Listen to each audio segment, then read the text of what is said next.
I'm going to talk about some Switch games. You're going to listen, unless you don't want to, in which case, I hope you have a great day.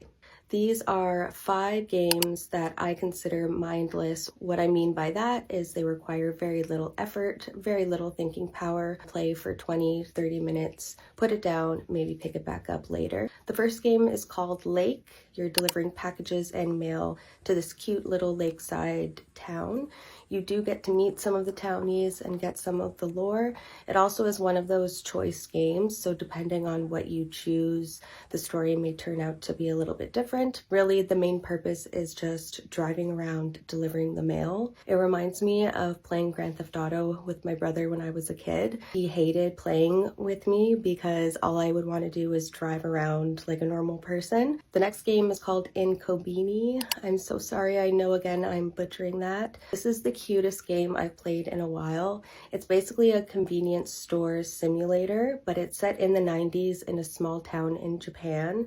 Again, you get some of the lore of the community. Mainly, you're taking care of the convenience store, you're cashing out at the register. One of my favorite things to do when I worked at a grocery store was facing product. And that's another thing that you have to do in this game is walk around, make sure all the products are facing the right way and everything looks neat and organized. I need more grocery store or cashier simulator games because I love them so much. If you really want to talk brainless or mindless, Tomodachi Life is that game.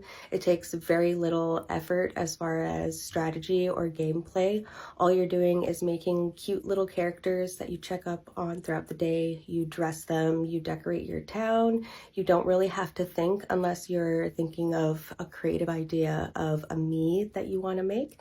But other than that, it can't get more mindless. This one is kind of basic, but just your Mario Kart standard game. I don't have the Mario Kart World. I love to play online because you're facing not computer or AI generated players. You're playing with real people, so it can actually get kind of difficult to get first place. The last game I want to talk about, it's called Suika game. It does involve some strategy, but it's very simple. It's one of those games where you're dropping fruit onto the same kind of fruit below so that it creates a different fruit, and then you have to match that fruit. The whole point of the game is you're trying to get rid of all of the fruit and get the highest point that you possibly can.